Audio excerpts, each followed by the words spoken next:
ஊக்கப்படுத்தி இருக்கிறார். நம்முடைய அண்ணன் வில்சன் அவர்களின் பெயரை கூட நான் மறந்திருக்கேன். மாநிலங்களவை உறுப்பினர்,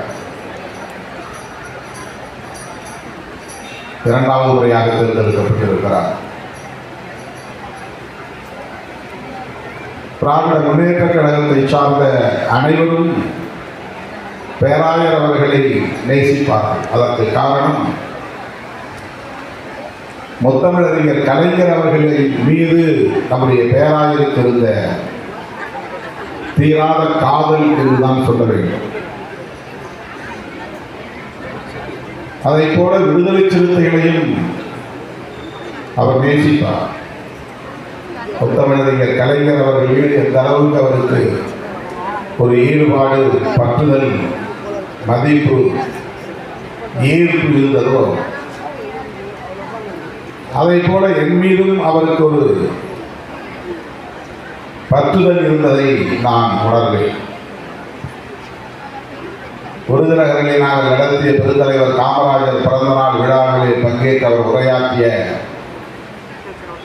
அந்த சிறப்புரை எனக்கு மிகப்பெரிய அங்கீகாரத்தை தந்த ஒரு உரை. பெருந்தலைவர் காமராஜரை இன்றைக்கு இந்த சமூகம் தூக்கி கொண்டாடுகிறது, போற்றுகிறது. அதை போல கொண்டாடப்பட வேண்டியவர் தம்பி திருமாவளவன். அவர் திருமணம் செய்து கொள்ளாமல் இருக்கிறார் என்பதற்காக சொல்லவில்லை. இந்த சமூகத்திற்கு தன்னை முழுமையாக ஒப்படைத்துக் கொண்டு தூய்மையான ஒரு வாழ்வை வாழ்ந்து கொண்டிருக்கிறார், அரசியலில் கரைவழியான ஒரு வாழ்வை வாழ்ந்து கொண்டிருக்கிறார் என்று அந்த கூட்டத்திலே பேசினார். இவரை விட்டு விடாதீர்கள், இருக பற்றி கொள்ளுங்கள் என்று பல நிகழ்வுகளிலே பேசியிருக்கிறார். அவர் பட்ட இன்னல்கள், அவர் எத்தகைய சமூக நெருக்கடிகளை எல்லாம் சந்தித்து மீண்டெழுந்தார்,